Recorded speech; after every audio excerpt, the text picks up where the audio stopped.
Well, hello there. I'm Lance, and welcome to Dozing Off.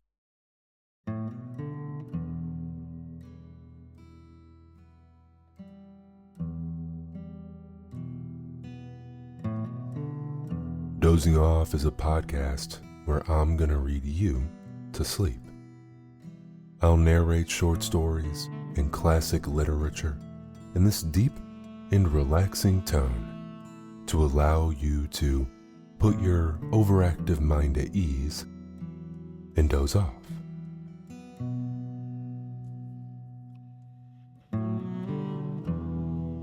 New year, new authors coming to Dozing Off, and that's what I have for you tonight. Robert Barr's Gentleman the King is what we're going to listen to this evening. If you're here tonight, I appreciate you so much for making Dozing Off a part of your bedtime routine.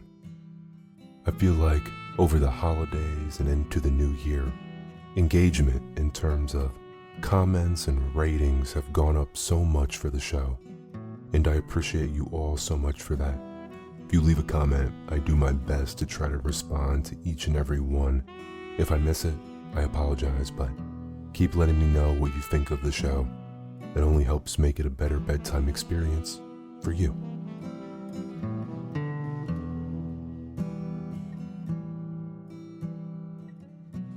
Without further ado, let's introduce Mr. Barr to the show, why don't we?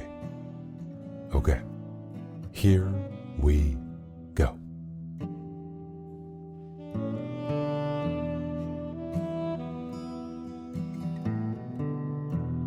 Gentleman the King.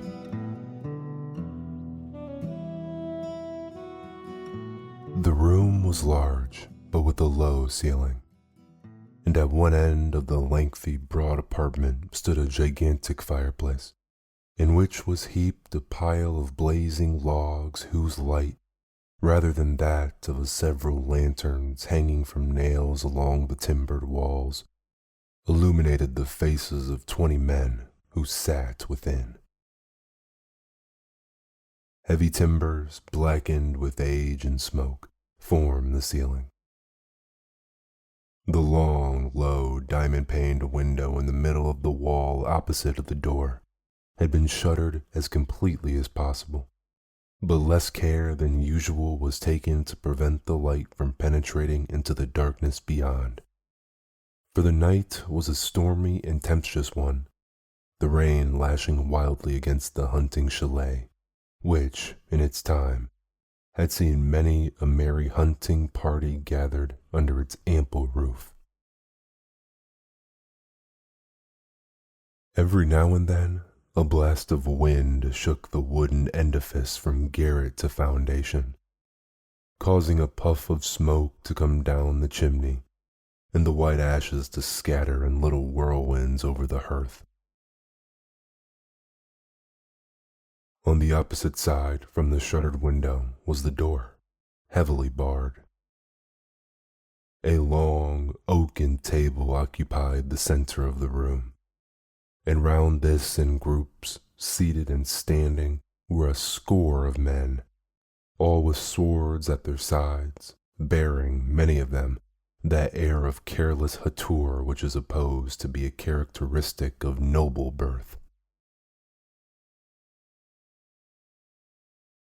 Flagons were scattered upon the table, and a barrel of wine stood in a corner of the room furthest from the fireplace. But it was evident that this was no ordinary drinking party, and that the assemblage was brought about by some high purport, of a nature so serious that it stamped anxiety on every brow. No servants were present, and each man who wished a fresh flagon of wine had to take his measure to the barrel in the corner and fill for himself. The hunting chalet stood in a wilderness, near the confines of the kingdom of Illyria, 12 leagues from the capital, and was the property of Count Staum, whose tall, gaunt form stood erect at the head of the table, as he silently listened to the discussion which every moment was becoming more and more heated. The principal speaking parts being taken by the obstinate, rough-spoken Baron Brunfels on one hand, and the crafty, fox-like ex-Chancellor Steinmetz on the other. "I tell you," thundered Baron Brunfels, bringing his fist on the table, "I will not have the king killed. Such a proposal goes beyond what was intended when we banded ourselves together. The king is a fool, so let him escape like a fool. I am a conspirator, but not an assassin." "It is justice rather than assassination," said the ex-chancellor suavely, as if his tones were oil and the baron's boisterous talk were troubled waters. "Justice," cried the baron with great contempt. "You have learned that cant word in the cabinet of the king himself before he thrusts you out. He eternally prates of justice, yet, much as I loathe him, I have no wish to compass his death, either directly or through gabbling of justice. Will you permit me to point out the reason that induces me to believe his continued exemption and the state policy will not run together?" replied the advocate of King's death. "If Rudolph escape, he will take up his abode in a neighboring territory, and there will inevitably follow plots and counterplots for his restoration. Thus, Illyria will be kept in a state of constant turmoil. There will doubtless grow up within the kingdom itself a party sworn to his restoration. We shall thus be involved in difficulties at home and abroad, and all for what? Merely to save the life of a man who's an enemy to each of us? We place thousands of lives in jeopardy, render our own positions insecure, bring continual disquiet upon the state, when all might be avoided by the slitting of one throat, even though that throat belonged to the king." It was evident that the lawyer's persuasive tone brought many to his side, and the conspirators seemed about evenly divided upon the question of life or death to the king. The baron was about to break out again with some strenuousness in favor of his own view of the matter, when Count Staum made a proposition that was eagerly accepted by all save Brunfels himself. "Argument," said Count Staum, "is ever the enemy of good comradeship. Let us settle the point at once and finally with the dice box. Baron Brunfels, you are too seasoned a gambler to object to such a mode of terminating a discussion. Steinmetz, the law, of which you are so distinguished a representative, is often compared to a lottery, so you cannot look with disfavor upon a method that is conclusive and as reasonably fair as the average decision of a judge. Let us throw, therefore, for the life of the king. I, as chairman of this meeting, will be umpire. Single throws, and the highest number wins. Baron Brunfels, you will act for the king, and if you win, may bestow upon the monarch his life. Chancellor Steinmetz stands for the state. If he wins, then it is the king's life forfeit. Gentlemen, are you agreed?" "Agreed, agreed," cried the conspirators, with practically unanimous voice. Baron Brunfels grumbled somewhat, but when the dice horn was brought, and he heard the rattle of the bones within the leather cylinder, the light of the gambler's love shone in his eyes, and he made no further protest.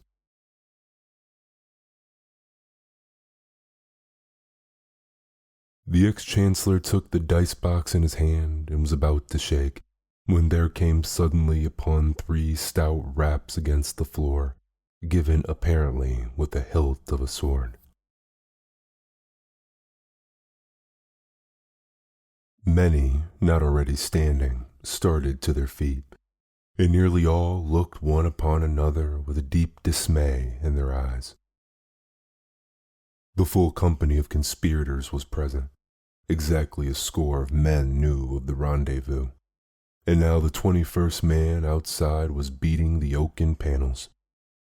The knocking was repeated, but now accompanied by the words, "Open, I beg of you." Count Storm left the table and stealthily as a cat approached the door. "Who is there?" he asked. "A wayfarer, weary and wet, who seeks shelter from the storm." "My house is already filled," spoke up the Count. "I have no room for another." "Open the door peacefully," cried the outlander, "and do not put me to the necessity of forcing it." There was a ring of decision in the voice which sent quick pallor to more than one cheek. Ex-Counselor Steinmetz rose to his feet with chattering teeth and terror in his eyes. He seemed to recognize the tones of the invisible speaker. Count Storm looked over his shoulder at the assemblage with an expression that plainly said, "What am I to do?" "In the fiend's name," hissed Baron Brunfels, taking the precaution, however, to speak scarce above his breath. "If you are so frightened when it comes to knock at a door, what will it be when the real knocks are upon you? Open, Count, and let the insistent stranger in. Whether he leave the place alive or no, there are 20 men here to answer." The Count undid the fastenings and threw back the door. There entered a tall man, completely enveloped in dark cloak that was dripping wet. Drawn over his eyes was a hunter's hat of felt, with a drooping bedraggled feather on it. The door was immediately closed and barred behind him, and the stranger, pausing for a moment when confronted by so many inquiring eyes, flung off his cloak, throwing it over the back of a chair. Then he removed his hat with a sweep, sending the raindrops flying. The intriguants gazed at him, speechless with varying emotions. They saw before them His Majesty, Rudolph, King of Illyria. If the king had any suspicion of his danger, he gave no token of it. On his smooth, lofty forehead there was no trace of frown and no sign of fear. He was a manly figure, rather over than under 6 feet in height, not slim and gaunt like Count Storm, nor yet stout to excess like Baron Brunfels. The finger of time had touched with frost at the hair at his temples, and there were threads of white in his pointed beard, but his sweeping mustache was still as black as the night from which he came. His frank, clear, honest eyes swept the company, resting momentarily on each, and then he said in a firm voice, without the suspicion of a tremor in it, "Gentlemen, I give you good evening, and although the hospitality of Count Storm has needed spurring, I lay that not against him, because I am well aware his apparent reluctance arose through unexpectedness of my visit. And if the Count will act as cupbearer, we will drown all remembrance of a barred door and flagon of wine, for, to tell truth, gentlemen, I have ridden hard in order to have the pleasure of drinking with you." As the king spoke these ominous words, he cast a glance of piercing intensity upon the company, and more than one quailed under it. He strode to the fireplace, spurs jingling as he went, and stood with his back to the fire, spreading out his hands to the blaze. Count Stalm left the bolted door, took an empty flagon from the shelf, filled it at the barrel in the corner, and with a low bow, presented the brimming measure to the king. Rudolph held aloft his beaker of Burgundy, and as he did so, spoke in a loud voice that rang to the beams of the ceiling. Gentlemen, I give you a suitable toast. May none here gathered encounter a more pitiless storm than which is raging without.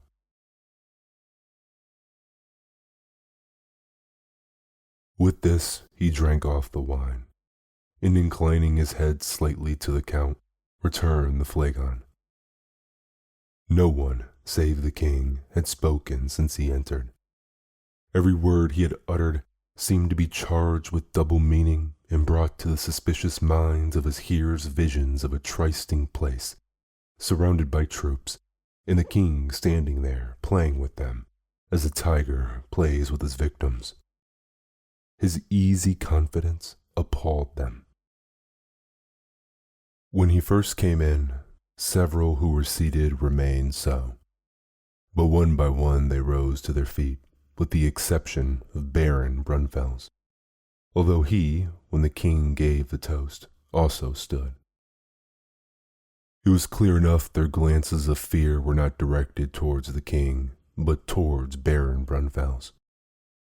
Several pairs of eyes beseeched him in silent supplication, but the Baron met none of those glances, for his gaze was fixed upon the king. Every man present knew the Baron to be reckless of consequences, frankly outspoken, thoroughly a man of the sword, and a decipher of diplomacy. They feared that at any moment he might blurt out the purport of the meeting, and more than one was thankful for the crafty ex-chancellor's planning, who throughout had insisted there should be no documentary evidence of their designs, either in their houses or on their persons. Some startling rumor must have reached the king's ear to bring him thus unexpectedly upon them. The anxiety of all was that someone should persuade the king they were merely a storm-besieged hunting party. They trembled in anticipation of Brunfel's open candor, and dreaded the revealing of the real cause of their conference. There was now no chance to warn the Baron, a man who spoke his mind, who never looked an inch beyond his nose, even though his head should roll off in consequence. And if a man does not value his own head, how can he be expected to care for the heads of his neighbors?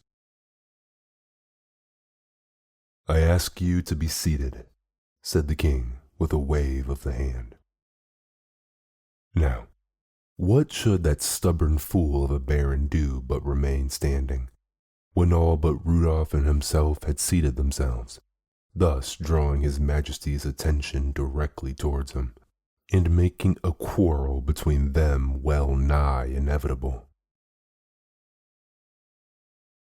Those next the chancellor were nudging him in God's name to stand also, and open whatever discussion there must ensue between themselves and his majesty, so that it might be smoothly carried on. But the chancellor was ashen gray with fear, and his hand trembled on the table. My lord of Brunfels, said the king, a smile hovering about his lips, I see that I've interrupted you at your own pleasure of dicing, while requesting you to continue your game as though I had not joined you. May I venture to hope the stakes you play for are not high? Everyone held his breath, awaiting the deepest concern the reply of a frowning baron, and when it came growling forth, there was little in it to ease their disquiet. Your Majesty, said Baron Brunfels, the stakes are the highest that a gambler may play for. You tempt me, Baron, to guess that the hazard is a man's soul. but I see that your adversary is my worthy ex-chancellor, as I should hesitate to impute to him the character of the devil. I am led therefore to the conclusion that you play for a human life. Whose life is in the cast, my lord of Brunfels?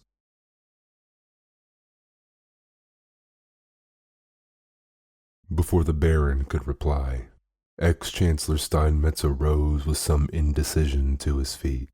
He began in a trembling voice.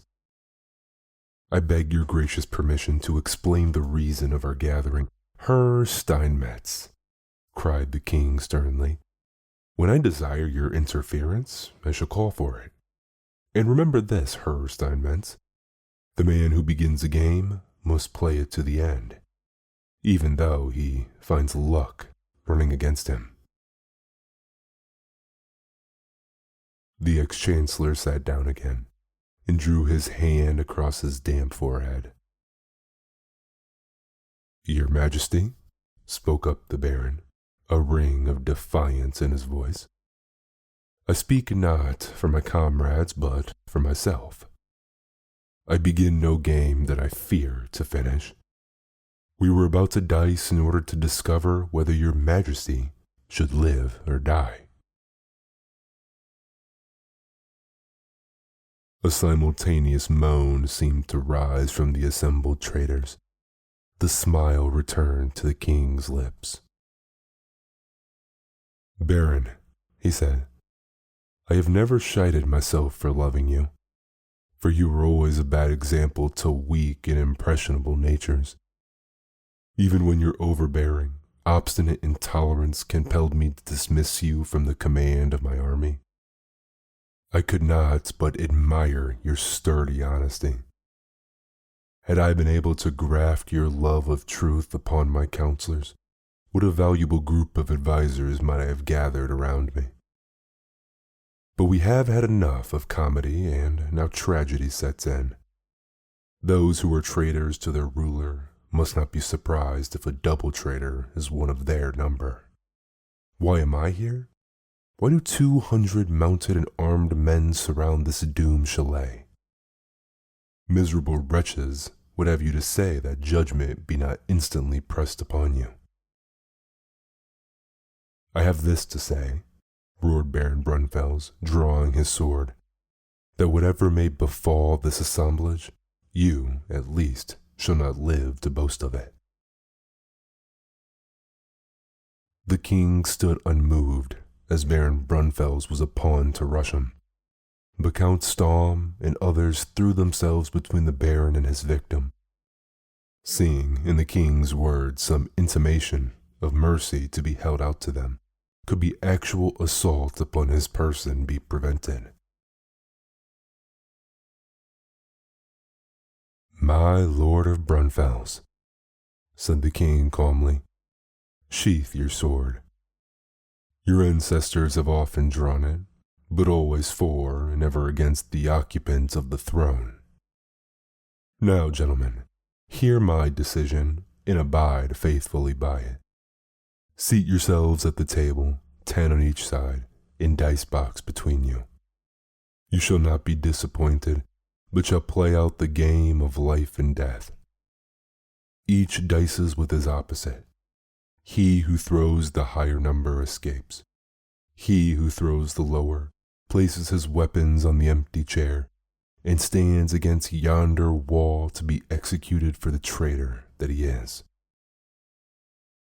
Thus, half of your company shall live, and the other half seek death with such courage as may be granted to them. Do you agree, or shall I give the signal?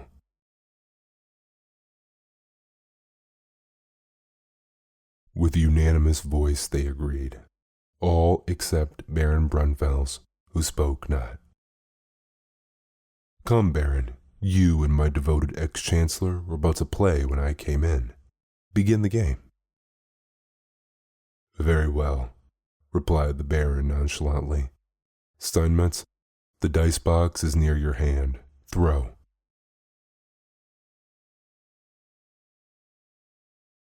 Someone placed the cubes in the leathern cup and handed it to the ex-chancellor, whose shivering fingers relieved him of the necessity of shaking the box. The dice rolled out on the table, a 3, a 4, and a 1. Those nearest reported total. 8, cried the king. Now, Baron? Baron Brunfels carelessly threw the dice in their receptacle, and a moment after the spotted bones clattered on the table. 3 6s, cried the Baron. Lord, if I only had such luck when I played for money. The ex-chancellor's eyes were starting from his head, wild with fear. We have 3 throws, he screamed. Not so, said the king. I swear I understood that we had 3 chances, shrieked Steinmetz, springing from his chair. But it's all illegal and not to be borne. I will not have my life diced away to please either king or commons. He drew his sword and placed himself in an attitude of defense. Seize him, disarm him, and bind him, commanded the king. There are enough gentlemen in this company to see that the rules of the game are adhered to. Steinmetz, struggling and pleading for mercy, was speedily overpowered and bound. Then his captors placed him against the wall and resumed their seats at the table. The next man to be doomed was Count Staum. The count arose from his chair, bowed first to the king and then the assembled company, drew forth his sword, broke it over his knee, and walked to the wall of the condemned. The remainder of the fearful contest was carried on in silence, but with great celerity, and before a quarter of an hour was past, 10 men had their backs to the wall, while the remaining 10 were seated at the table, some on one side and some on the other. The men ranged against the wall were downcast, for however bravely a soldier may meet death in hostile encounter, it's a different matter to face it bound and helpless at the hands of an executioner. A shade of sadness seemed to overspread the countenance of the king, who still occupied the position he had taken at the first, with his back towards the fire. Baron Brunfels shifted uneasily in his seat, and glanced now and then with compassion at his sentenced comrades. He was first to break the silence. Your Majesty, he said, I'm always loath to see a coward die. The whimpering of your former chancellor annoys me.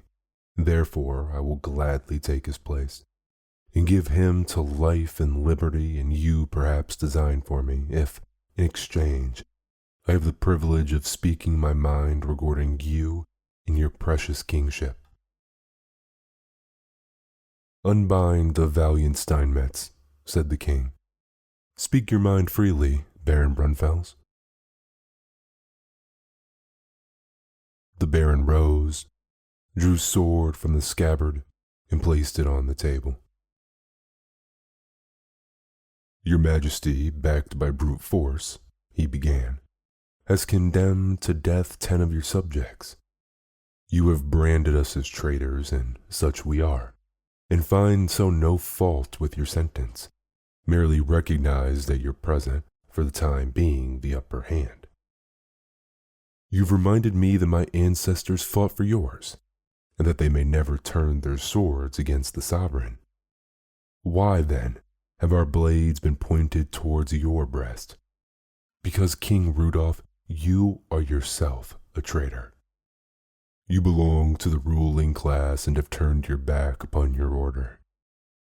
You, a king, have made yourself a brother to the demagogue at the street corner, yearning for the cheap applause of the serf. You have shorn nobility of its privileges, and for what? And for what? Echoed the king with rising voice. For this, that the plowman on the plain may reap what he has sown, that the shepherd on the hillside may enjoy the increase which comes with his flock. The taxation may be light, that my nobles shall deal honestly with the people, and not use their position for thievery or depredation. That those whom the state honors by appointing to positions of trust shall content themselves with the recompense lawfully given, and refrain from peculation. The peace and security shall rest on the land, and that bloodthirsty swashbucklers shall not go up and down inciting the people to carnage and rapine under the name of patriotism. This is the task I set myself when I came to the throne. What fault have you to find the program, my Lord Baron? The simple fault that is the program of a fool, replied the Baron calmly.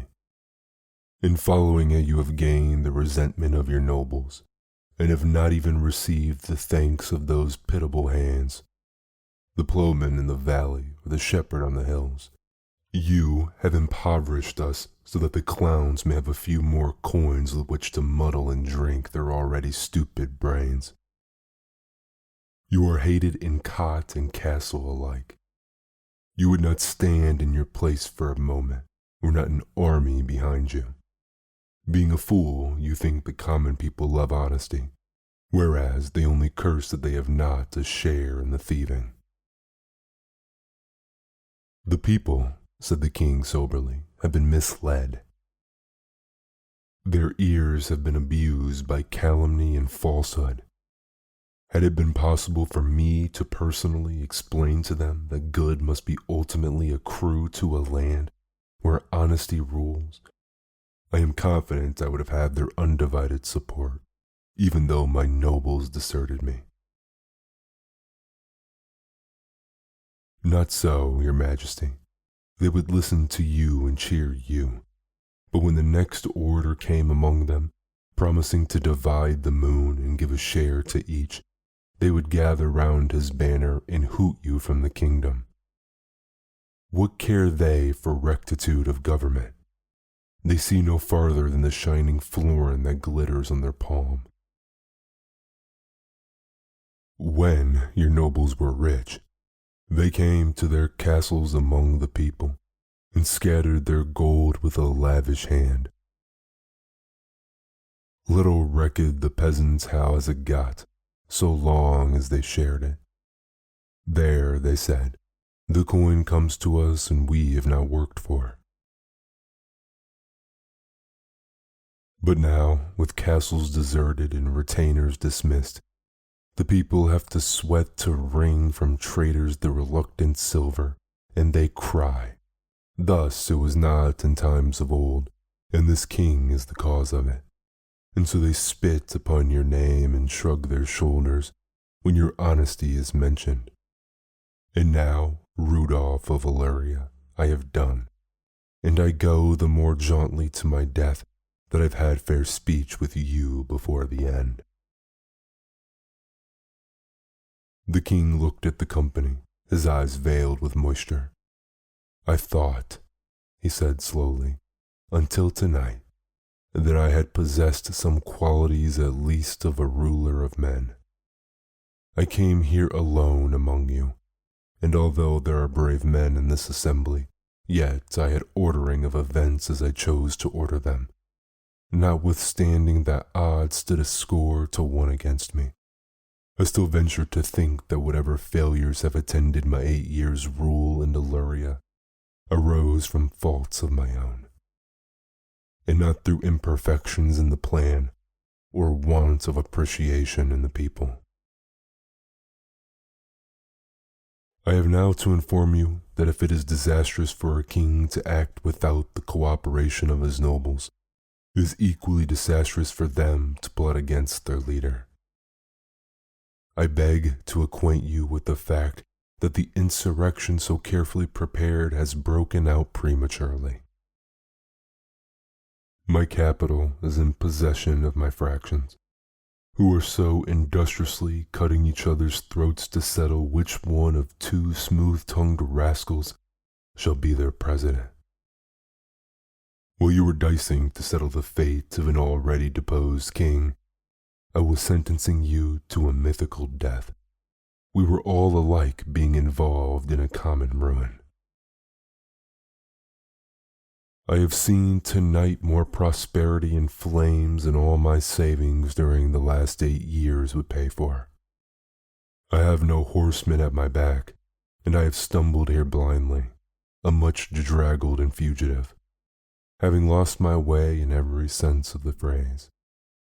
And so I beg of the hospitality of Count Storm another flagon of wine, and either a place of shelter for my patient horse who has been left too long in the storm without, or else direction towards frontier, whereupon my horse will set out to find. Not towards the frontier, cried Baron Brunfels, grasping again his sword and holding it aloft, but towards the capital. We will surround you, and hew for you a way through that fickle mob back to the throne of your ancestors.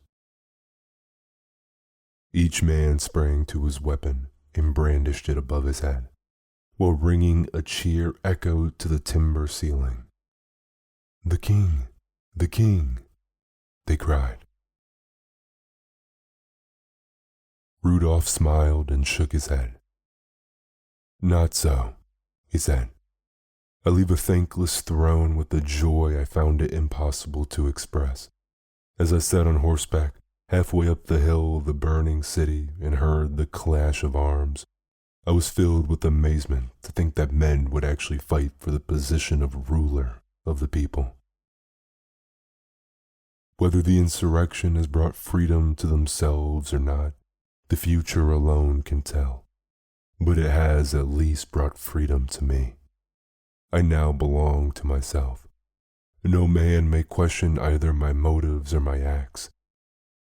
Gentlemen, drink with me to the new president of Illyria, whoever he may be." But the king drank alone, none other raising flagon to their lip. Then Baron Brunfels cried aloud, "Gentlemen, the king." And never in the history of Illyria was a toast so heartily honored.